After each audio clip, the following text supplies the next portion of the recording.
Yeah, Manish sir is there. Yes, sir. Yes, sir. Before you present, I take the pleasure of introducing you to the audience. Sir, Manish. I take the pleasure of introducing Manish Goyal, sir. He's a BCom, FCA, and IFRS ICI, and he's a CA with 2 decades of leadership experience in managing the accounting, finance, tax, and commercial functions in the world's topmost MNCs and corporate houses in large and complex manufacturing setups across diverse industries from automobiles to pharmaceuticals, electricals, and EPC. Currently, he is working as an audit partner in a reputed firm. He has received a number of important awards and honors for achieving top targets in various challenging situations. He has participated in key management leadership programs, including IIM Bangalore. He is a senior faculty for Ind AS IFRS in Accounting Standards Board of the ICI. He is a technical reviewer in FRRB of ICI. He is visiting faculty Sri Ram College of Commerce, Delhi, for their global MBA program. He is an active writer of professional blogs, articles on social media also. With this, I introduce you to the audience. Sir. Welcome again. Yeah, thank you very much, Honorable Secretary, and good evening to all of you. And I especially thankful to my Chairman, Accounting Standard Board, Mr. MP Vijay Kumar, Vice Chairman, CA Dr. Sanjeev Singhal and Chairman of the SIRC and the Secretary of the SIRC. And it's my very much pleasure to have a session with all of you. And as this is Dr. Singhal has said that I had been associated with him and learned and have the fortune of learning the various accounting standards from him, and I had qualified the IFRS under his guidance in that 1 decade ago in the 3rd batch. And then I had been fortunate to work in this area in last this is the 1 decade, and with also thankful to see the very interesting and good presentation of my another senior colleague, Mr. Praveen Kumar, and what a nice presentation he had given on one of that very good topic of Ind AS 12. And taking the momentum forward, I will also try to do some justice with my presentation. So with this, please allow me to share my screen so that we can start the today's presentation. Yes, sir. Yes, sir.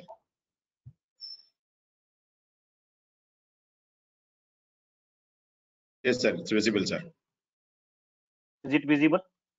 Yeah, visible, sir. Visible, sir. Okay.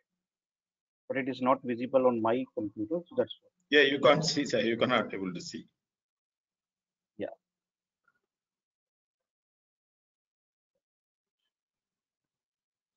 Ind AS 18, which deals with the related party disclosure, friends.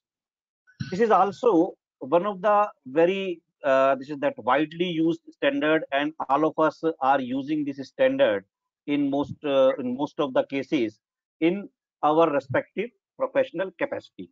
Either you are on the as an auditor or as a company. Now, this is basically a disclosure standard. That is why the name also is perfectly given as related party disclosure.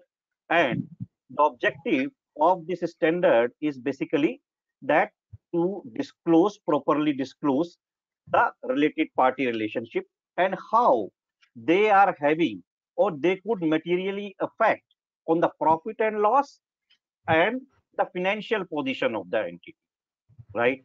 So that is the purpose of this standard. And now you see that, and today, since that standard is quite old, we have all read it number of times. So we will try to learn and we will try to explore this standard in something more on the practical usage, practical point of view, so that we can apply it in our respective professional capacity with more confidence and this is the in a much better way. So that is the objective, and let's try to explore it in something differently. Now, friends, let us have a small this is the preamble or discussion.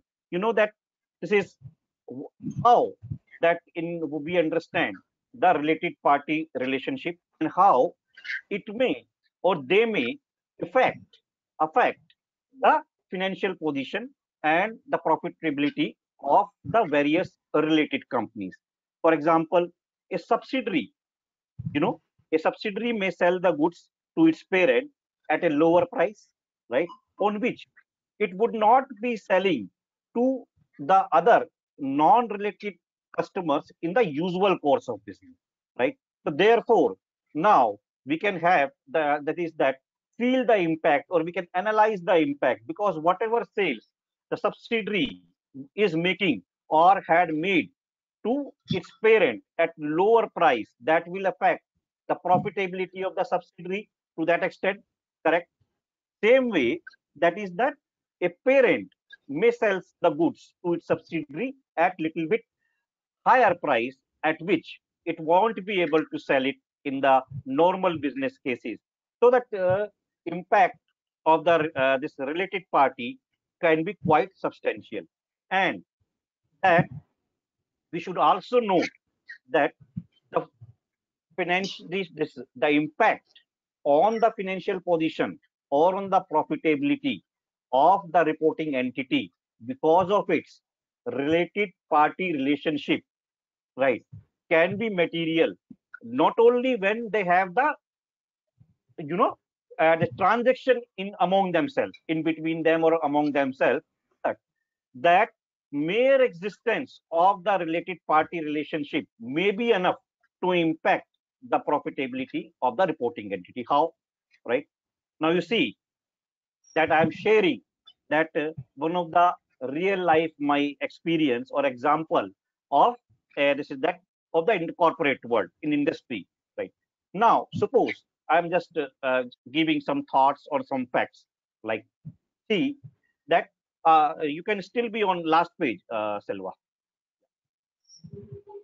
Now, see that suppose now you see this a company is there, company is acquired by another company, right? Company A Limited has acquired company B Limited, same industry, right? Industry merger and acquisition. They acquired a company A Limited, acquired a company B Limited, right? Who was dealing also in the same type of goods. Now, what happened? What may happen is that whenever this the B Limited was going for a bigger order or for a bigger business, right? So there was some kind of restriction from the A Limited, right? No, no, no. This business is more profitable one. This business you don't quote, correct?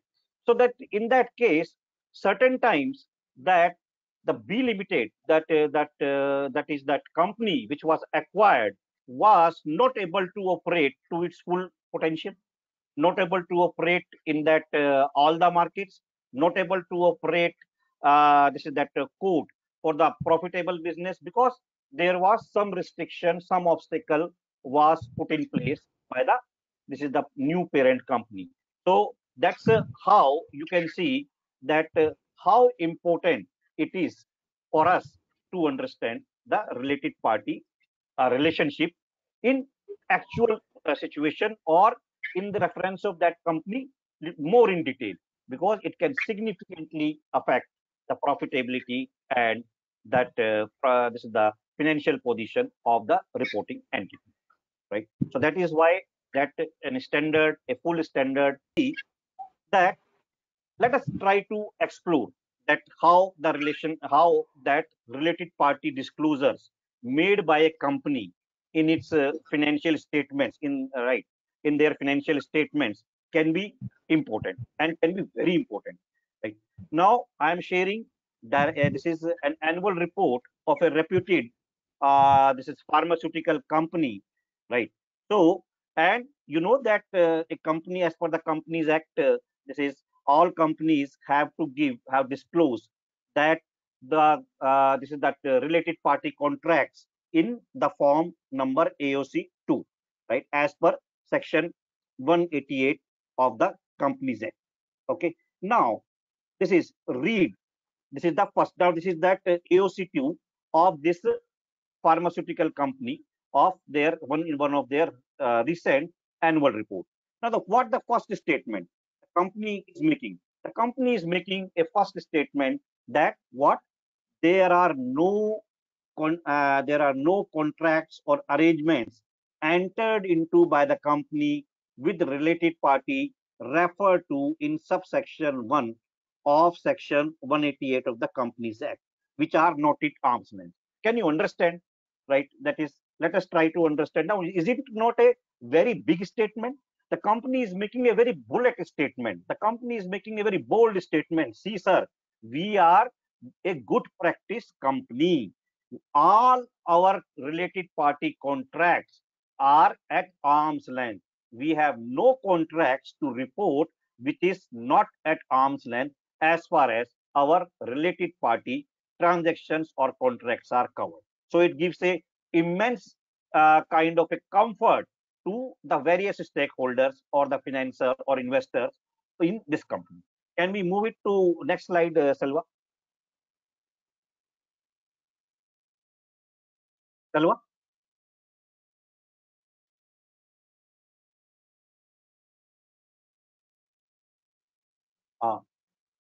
Selva, are you hearing me?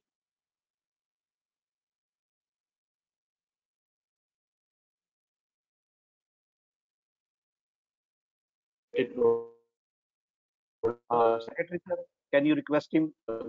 Since my system is a bit on slow side. Yes, sir, I'm hearing you out. It's changed now. It will display at your end. Is it visible now? Okay. No. Still, I am in the old slide only. Yeah. Now It's changed. there. Yeah. Now it's changed. Thank you. Now you see the second statement the company is further making while disclosing their key related party contracts. Now the company is saying that it has made a subsidiary in the US market. Okay. Very good. And for what purpose? Sale of goods. And because we know that US market in the pharmaceutical industry, the US market is one of the market which no pharmaceutical company can ignore. So, and it is the usual mode of business is to create a marketing subsidiary so that the company can market its pharmaceutical products in the US market, one of the largest market. So that's what sale of goods. Then duration of the contract, 1 financial year. It's not that the related party contract, has been extended for multi-year, more than 1 year to have some kind of tailored transaction to give the benefit either to the parent side or either to the the subsidiary side. 1 financial year. And the amount of sale is perfectly given so that you can perceive that how much sale out of the total sale can be is made by through the marketing subsidiary in the US market. And that whether the transaction is properly approved by the board, yes, the date of approval is given by the board. And the amount of advance paid, no advance, no preferential dealing. The company is not giving any advance to its marketing subsidiary. It's a fair play. It's a proper arm's length transaction, right? That's it. And then the second subsidiary also it is made for the sale of goods, right, in the European market in the same manner. And that transaction is also at perfectly placed at arm's length, correct? So very good. Now, and the third is that there is associate, right? Associate is probably made for this purchase of raw material in that one of the major market because, right, for example, that most of the pharmaceutical industry are depending or sourcing their raw material from our neighborhood, right? So there is the company has made an associate for the purchase of goods and every detail is given and everything is kept at arm's length. Now, friends, please see that isn't it this report, this kind of disclosure, related party relationship disclosures gives a very high level of comfort to all the stakeholders, whether they are investor whether they are suppliers, and whether they are dealing with the company in some way or other. So the company, gives a very good comfort to all its stakeholders. See that even though I am having certain related party transactions, but there is no hanky panky, there is no drafted or tailored transaction involved, and everything is quite crystal clear at arm's length, right? So that you can analyze the impact on the profitability and the financial position of the company. Now, let us compare this kind of reporting this of related party transactions with another company, for example, like ILFS, for example, like Satyam, right, like a IFLS.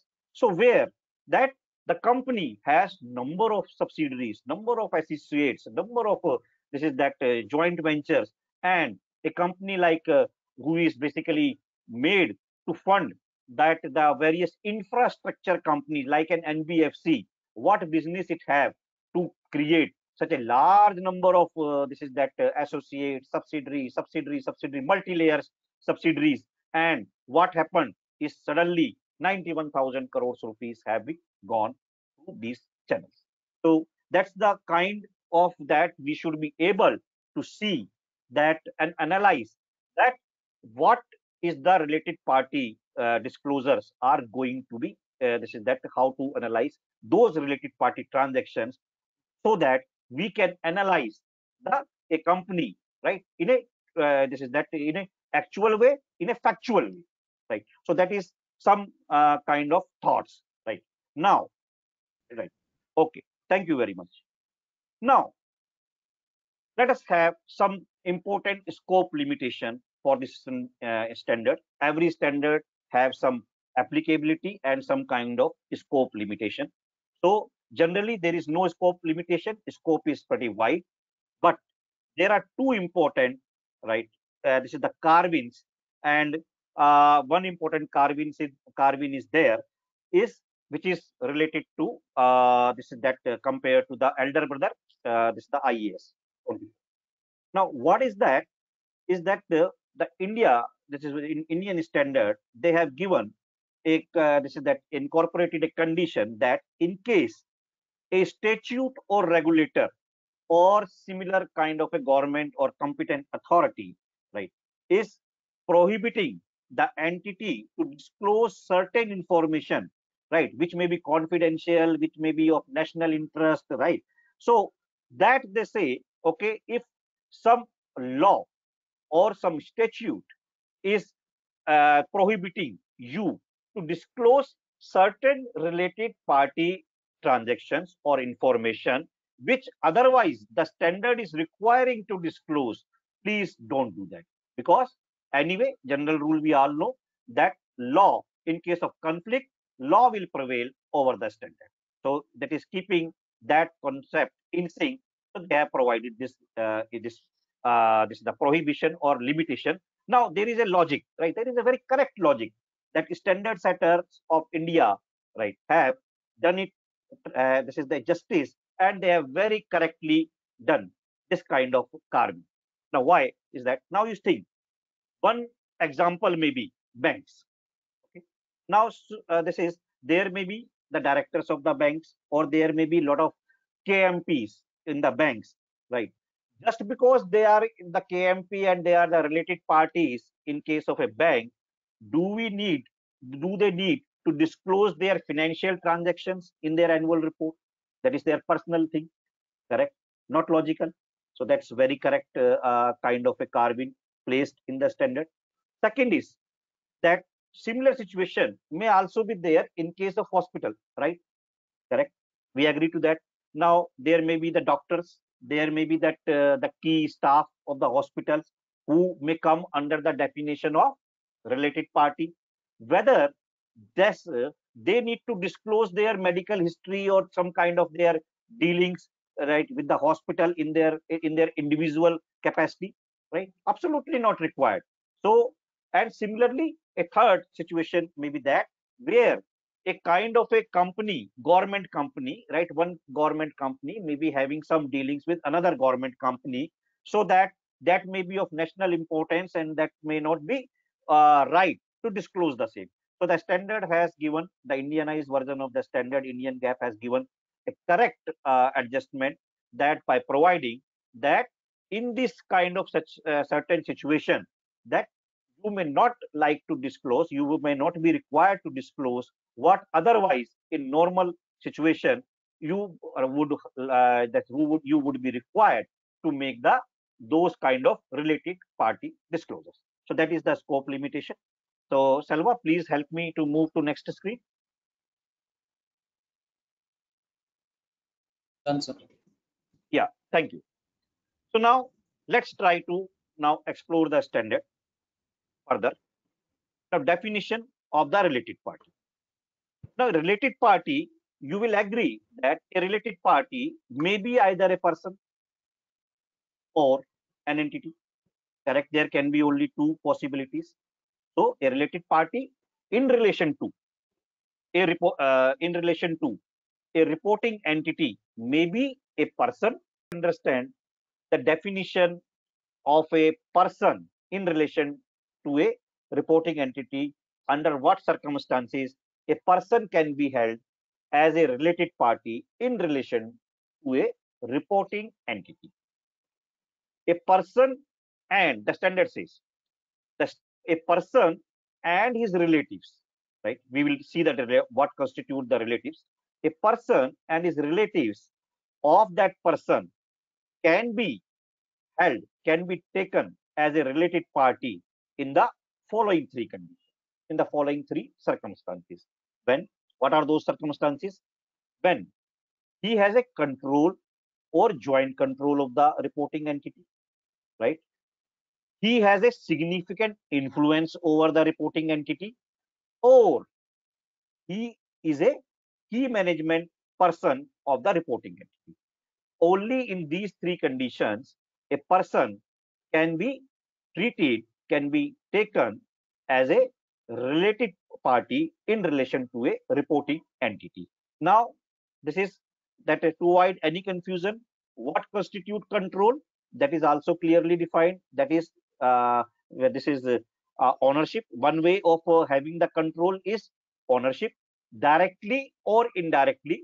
That means the person along with his relatives is holding more than 50% of the voting power of the reporting entity, right? Or he has a control over the composition of the board of directors, okay, correct? Or he has a substantial interest in the voting power and the power to direct either by a statute or an agreement the financial or operating policies of the reporting entities, right? So these are the various circumstances in which a person either directly, individually, or along with his relative can be able to exercise control or joint control over a reporting entity, right? Now what constitute the relatives? What all relationships are included, can be included when the word relative is used in relation to an individual. Relative means relative in relation to an individual, right? Means spouse, son, daughter, brother, sister, father and mother, basically all linear ascendant descendant, right? When we go up in the family hierarchy, that is father and mother, right? When we go down in the family hierarchy, my son and daughter. When I this is that in horizontally in the family hierarchy, if I go, that is brother and sister. So virtually all my close relatives, which this is who can influence me, or this is whom can be influenced by me. So all that is that near and dear family relationships are covered in the definition of relatives, correct? But now, right, I am also trying to give you that what is that where there is a substantial change in the Ind AS version. So we will cover the this is that both Ind AS as well as the AS together. Now, what is the position? The position in Ind AS 24 has slightly changed. Why? What is that? Number one, the word relative is replaced by the close member of the family, right? The word relative is replaced by the close member of the family because they included certain more family relationship, which has been, this is the prevalent, this is that across the world, right? So that since India has adopted that the global version, IFRS version, right? So now they have changed in the India setting that the relative word is replaced by the close member of the family, which include the following additional relationship. What are those relationship, friends? Person's domestic partner, children of that domestic partner, and even dependents of that domestic partner. These are the three additional relationship, right, that has been added into the, this is word relatives, and that is how they have changed the word as retained the nomenclature same as in the, this is that IAS 24, is that this is close member of the family. So this is the this is, you can, this is evaluate, and you can this is that see that the what is the different position in the two different standard, old AS 18 and the new Ind AS 20. So shall we move forward? Okay. Yeah. Now another thing is that a person can also be a, right, taken as a related party, along with one condition, that is, okay, they are exercising control, like control, right, joint control or significant influence. That is the one situation. Now another situation is that is he can hold a very substantial, very powerful, very significant position in the company, in the reporting entity, right? And that is the, that position is defined by the word key management person, key management person or personnel of the reporting entity. So if an individual or his relatives, right, are holding a substantial, a significant position in the company, or a key management person of the company reporting entity, that in that case is also that person, right, or his relatives will also be treated as related party in relation to the related, this is the reporting entity.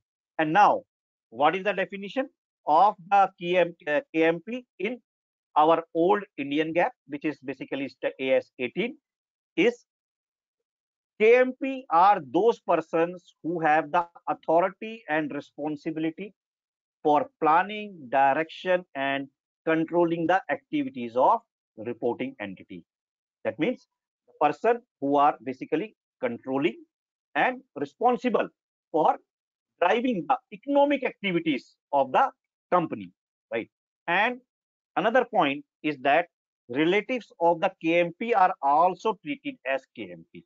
And friend, now if you see that this is, I have done some color coding to make you understand about this, is that a little bit in a simpler way, that the green highlighted portion is that provision is also retained in the new Ind AS, and that yellow this highlighted portion is newly added, that are the basically changes done in the Ind AS, so that we can this is that immediately perceive and understand how the position has been changed from Ind AS, so from AS 18 to Ind AS 24. Now we were discussing about the key important aspects or the parameters of judging and making a person as KMP, whether a person is a KMP or not, is that one is that they are those persons who have that authority and responsibility for planning, directing, and controlling the activities of reporting entity. Their relatives are also covered, and the examples are MD, full-time directors, managers, or any other person on whose direction the board of directors of the reporting entity is accustomed to it, right? Who are basically driving the board appointment, right, of the directors, removal of directors. Right? So that are, those are the, this is the key management persons. Now, one thing, and in that I will become on an interesting point. Now, you see, that the explanation given in the standard says that here what is missing. We have covered the MD, we have covered the whole time directors, we have covered the managers or the top other officers. What is this is that missing? What about a non-executive director, right? That in AS 18, this is a non-executive director is generally not considered as a KMP just because he is a director, unless he is also having the required authority and responsibility as we discussed just now, right? He has a real authority, he has a real responsibility. Just because he is a director or he is a non-executive director, right, is just not enough to make him a KMP, right, in that old AS. But what that there is, so what is that situation is that in the old AS, the KMP is largely based on the designation. You know, this is they have covered that all that big designations, MD, whole time directors, managers say. But the position and scope of the KMP has quite this is the enlarged in the Ind AS version. How? Let us see.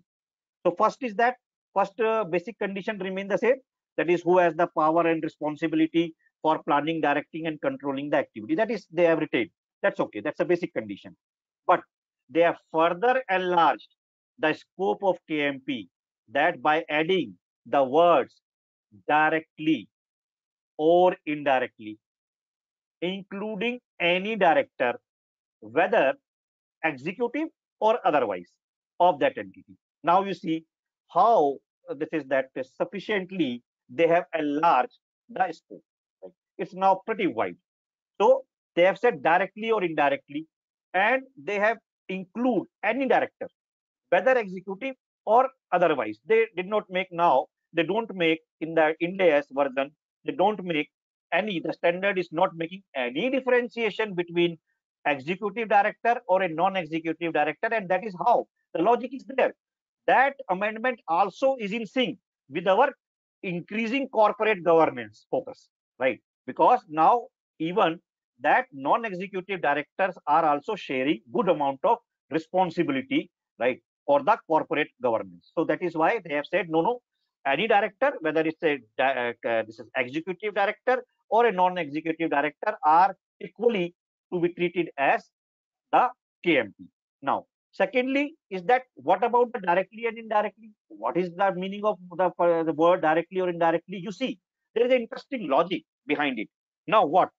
In many companies, right, the real promoters, particularly if you see that where the nature of the business is litigative or some prohibited business, like tobacco companies, like the cigarette companies, or the business in which there is a lot of restrictions, law prohibitions, or some kind of lot of litigations are there.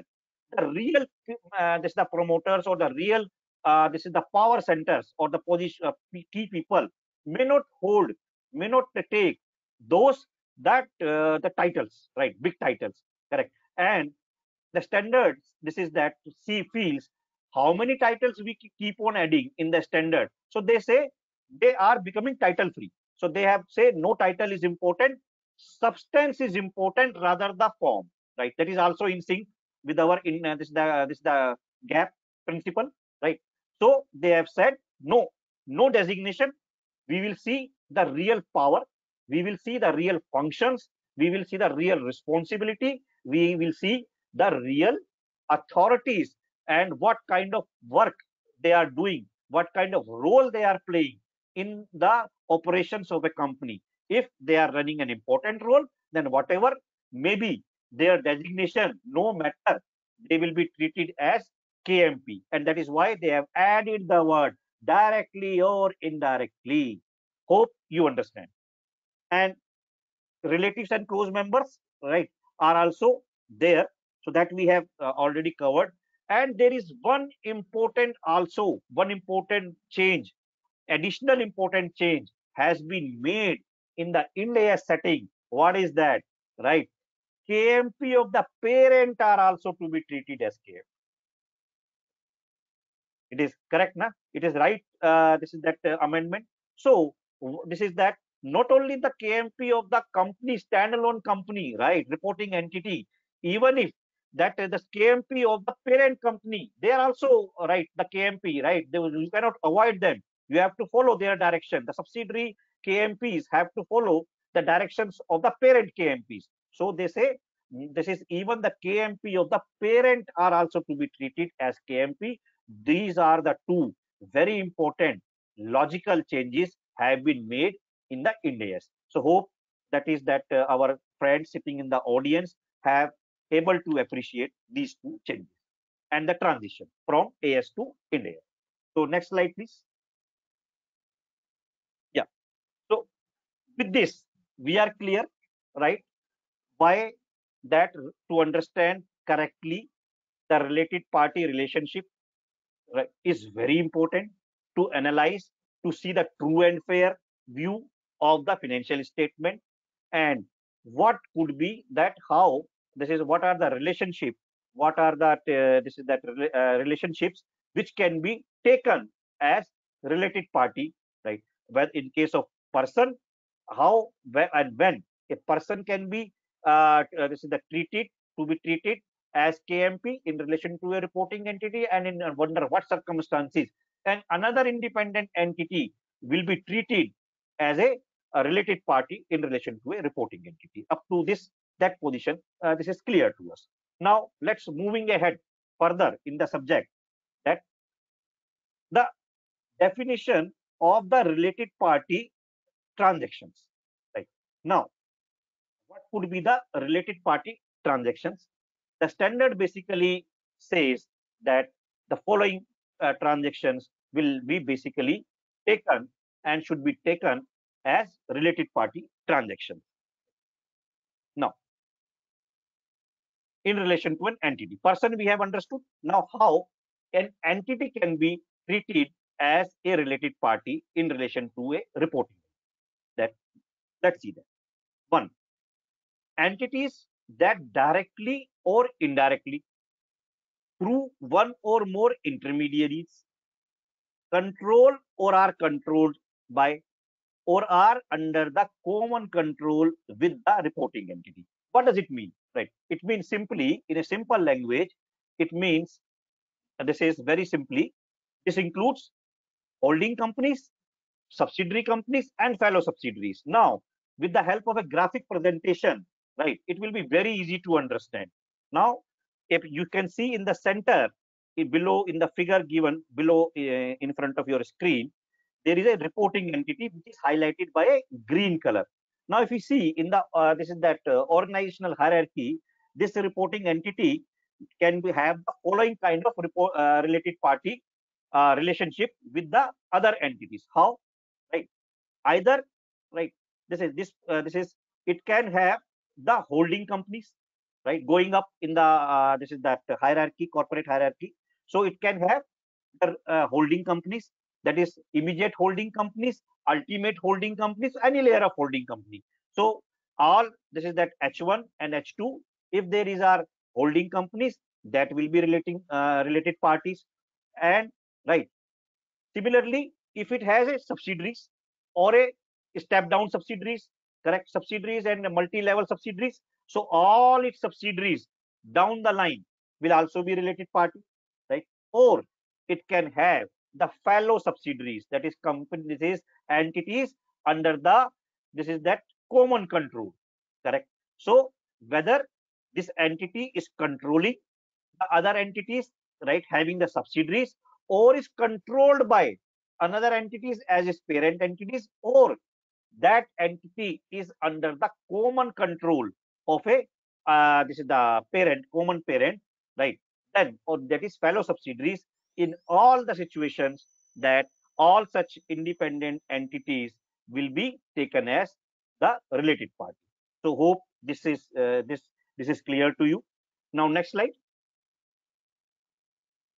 Okay. Now another situation. Take the another scenario in which this is that an independent company can be taken, can be treated as a related party. Now, what it says, associates and joint ventures of the reporting enterprise and the other entity in respect of which the reporting enterprise is a joint venture or associate, both ways, right? Either the associates or joint venture of the reporting enterprise, or the enterprise reporting entity itself is an associate or joint venture of some other entities. So in both the cases, that the company, this is that those entities will be taken as related party. Again, let's try to understand in a simple graphical way, right, pictorial way. So in the first situation, right, reporting entity is having that two associates, A1, A2, right? So those associates, right, will be taken as that this is that related party, both A1, A2, or it may have a joint venture with the J1 or J2.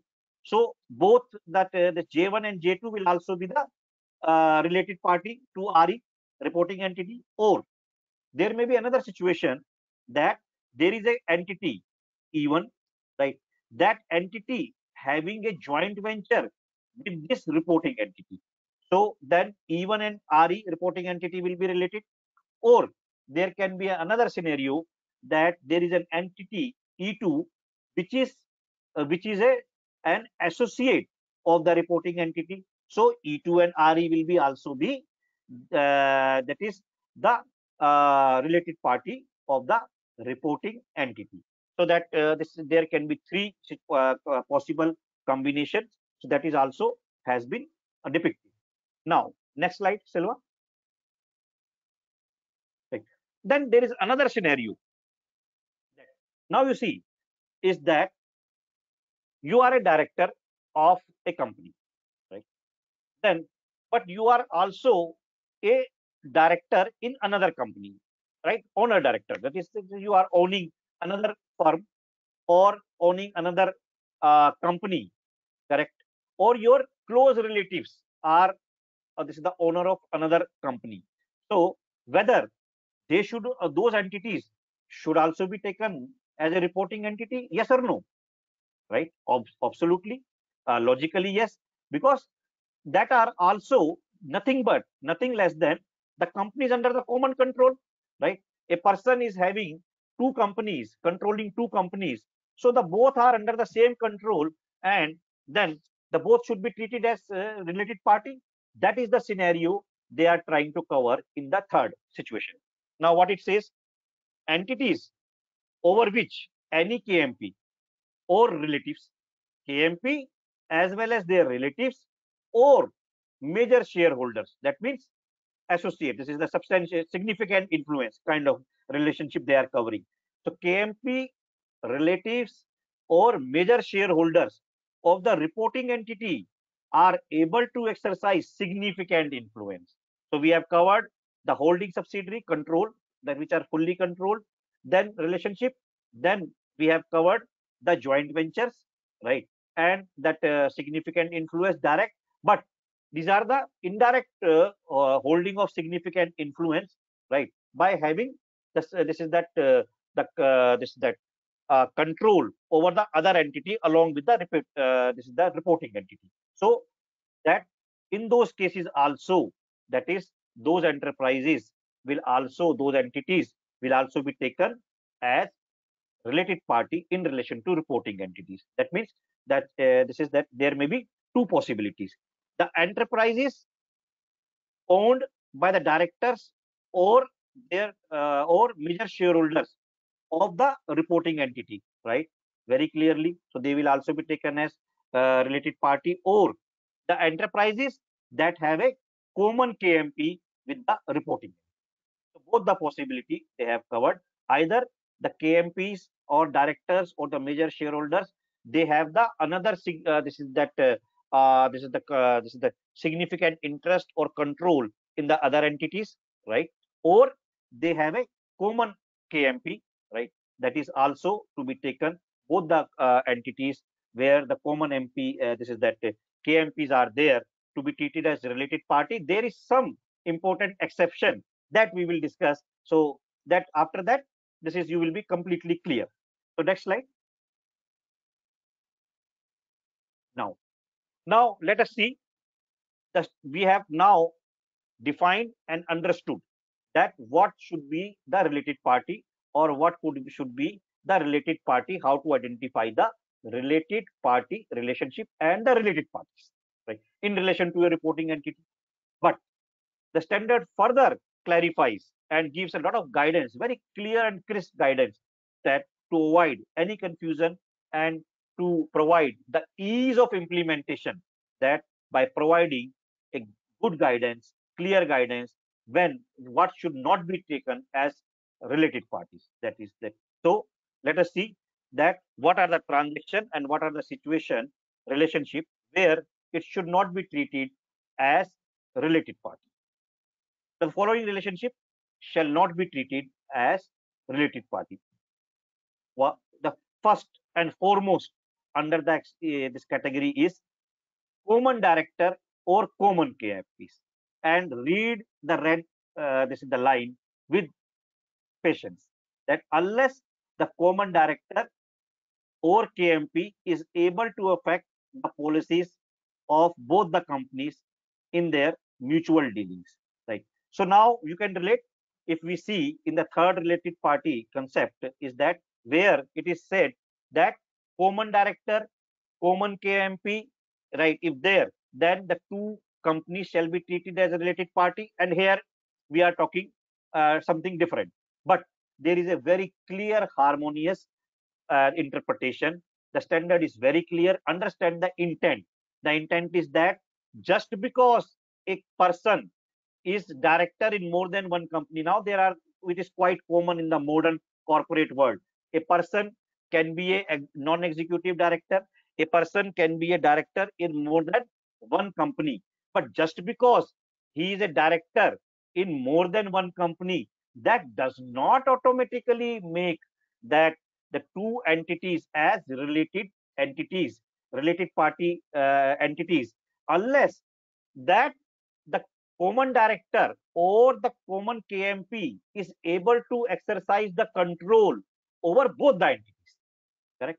A person is a director in four companies, different sector, different. One is maybe in Tata Group, one may be in Birla Group, one may be in Mahindra Group, one may be in automobile, one may be in pharmaceutical company. So it may be director, right, in some capacity in a different companies. But just because he is a director in more than one company, all those company automatically does not become the related entities unless the common director or common KMP is able to exercise the significant control or influence over both the companies or all the companies, right?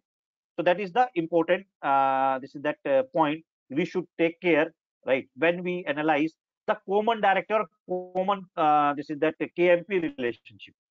Then co-venturers, another important point, right, on which certain times that we feel difficulty, right, to this is the define. Co-venturer is this is also, right, should not be taken as a related parties. Now, how to understand? I give you a very practical, this is that real life example.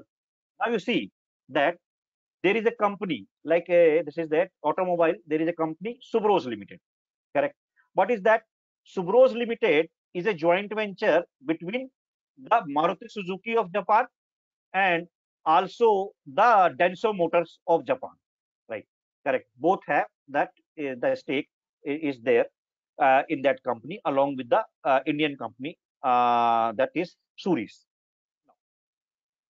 That just because the Maruti is one independent company, multinational company, automobile company in Japan, and Denso Motor is another, this is the multinational company in Japan. Just before they are having a joint venture in India, right, in one company, right, does it make them the related party across the world? That is the intention? No, that is not the intention. It is not there. But like, and take another case. Now there is a Renault, there is a Renault automobile company, there is a Nissan, right? They are having a joint venture in India. Now Nissan is having a joint venture in India with Renault. Nissan is having a joint venture in China with another company, Dongfeng. Now both this India joint venture and India that one Chinese joint venture, they will be related party for Nissan or Nissan India. Nissan China and Nissan, this is the Japan, that will be related company, right? But, right, that is that just because the two companies have a common joint venture in some country or in some way, that does not automatically make the this is that two this is the co-venturers as a related party. So that is another important exception. So hope that is clear. And then the other usual exceptions you all know very well. So we will just discuss very briefly, right, for the sake of brevity. We all know that providers of finance, right, bankers, even though they may have a nominee director, right, trade unions, public utilities, now that electricity company BSES Delhi is supplying, or this is that to all the this is the companies, that means it is related party to all the companies? No, nothing, right? And department agencies of the government that does not control or jointly control, significantly influence, that is also not there, right? A major customer, a supplier, a sole selling agent, a distributor, right? That is also, right, not to be treated as a related party, because they may have an influence in relation to dealings with themselves, right? But they cannot control. Why? But they cannot control or direct the major economic activities and policies of the company. Now tell me, right? You have a major customer purchasing 100% or let's say 70% of your total sales, correct? This is that. Now, that is, will that customer can decide whether the company has to put a new plant, whether the company go for the IPO, right? What kind of this is that expansion it has to do, right? Nothing. Tomorrow the company may have another customer, so that cannot be taken as a related party, right? So that is standard is very clear. So next slide, please. And the definition of related party relationship. Now, what is that? Once now we understood what will be the related party relationship and how to define the same.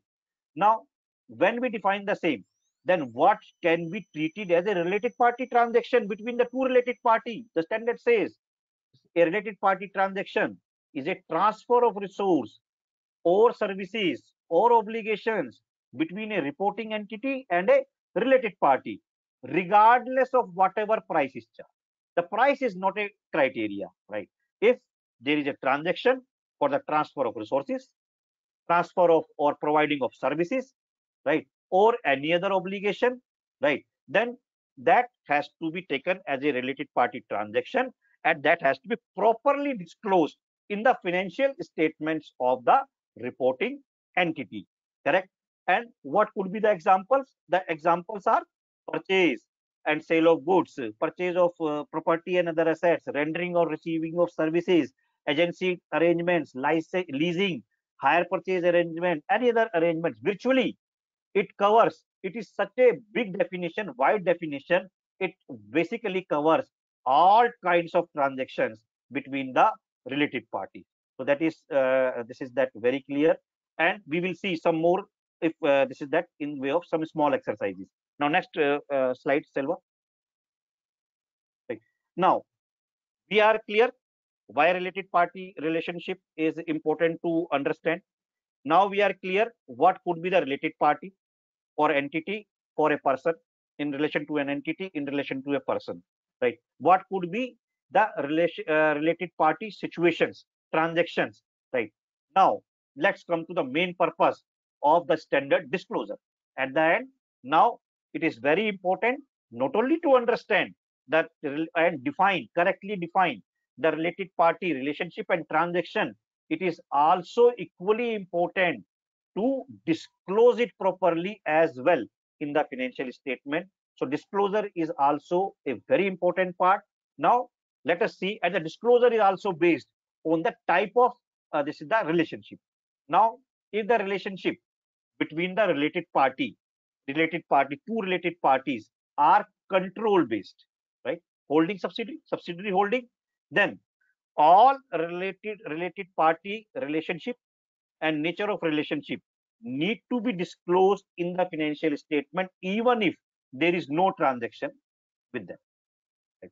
The standard plays a very good amount of significant and important that if the relationship is control based, you have no choice. You forget whether you have the transaction or not, you have to report the relationship.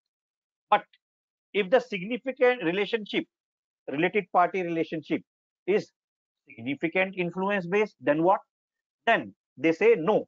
In that case, you have to disclose the related party relationship only when if there is a transaction, this is that between them or among them.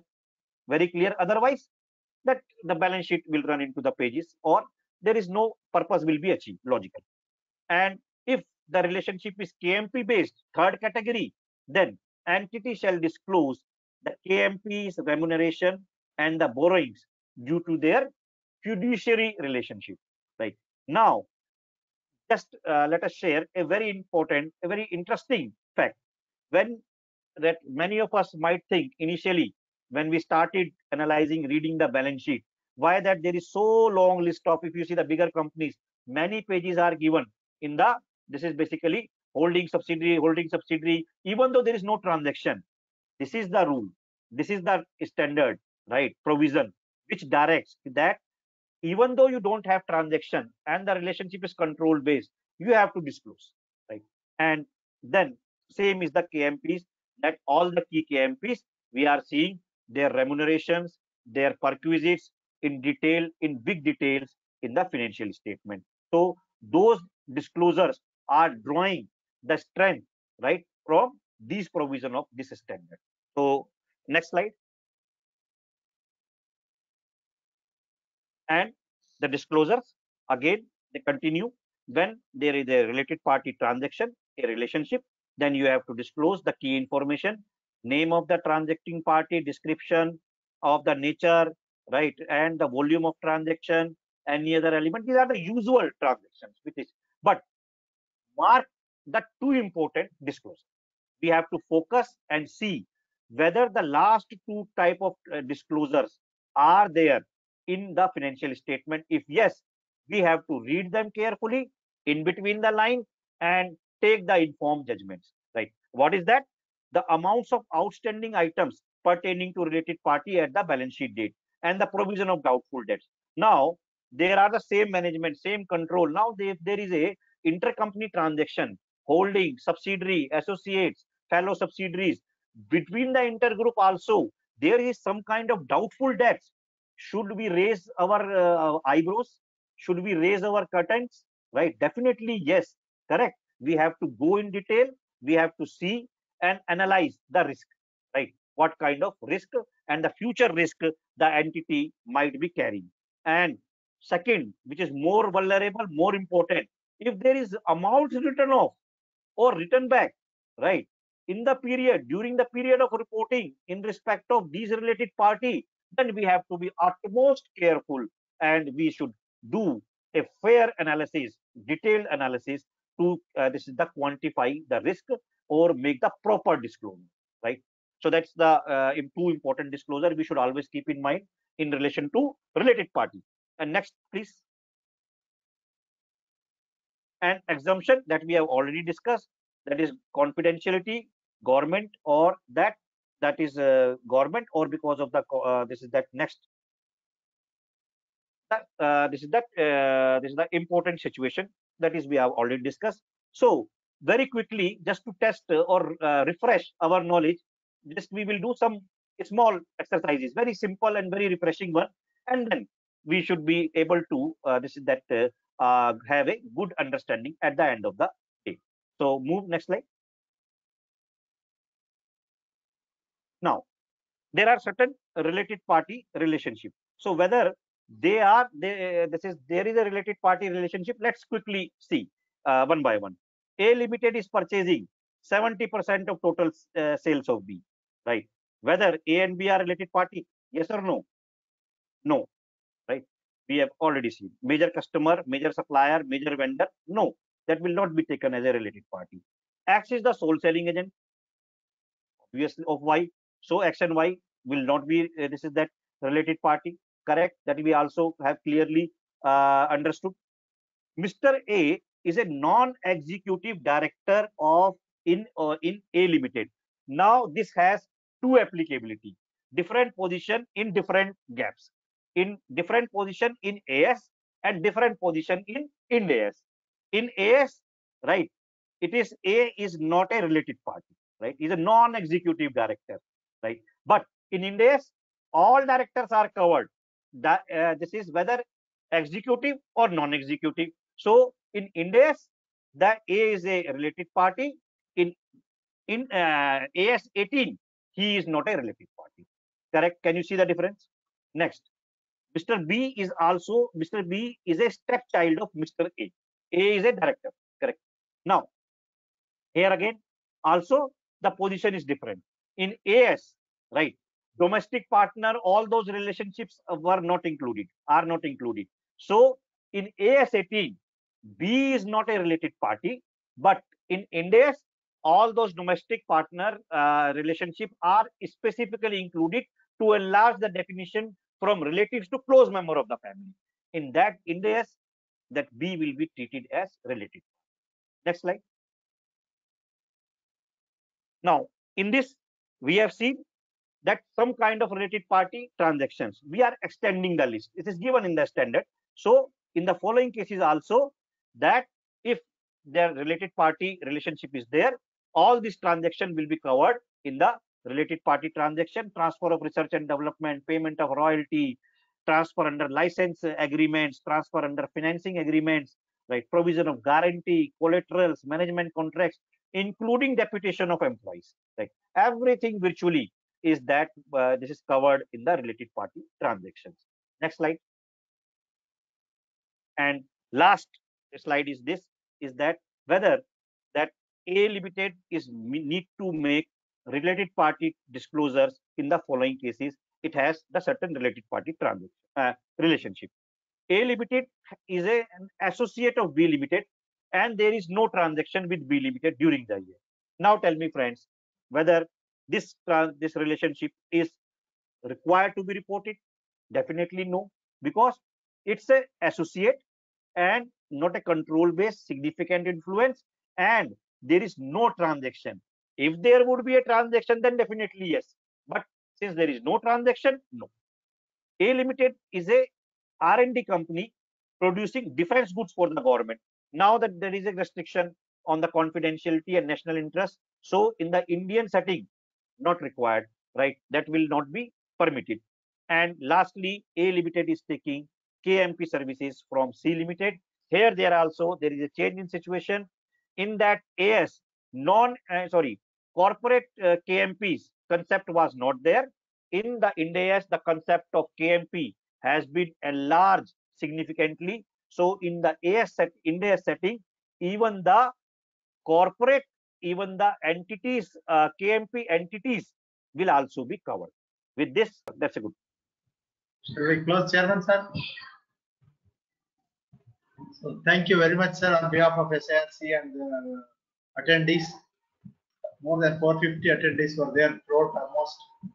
So such a big chunk of members have made use of your knowledge, especially from the beginning. Singhal sir and Parveen Kumar sir and Manish sir. I thank all the three stalwarts on this day on behalf of SIRC for your time and your sharing of your knowledge.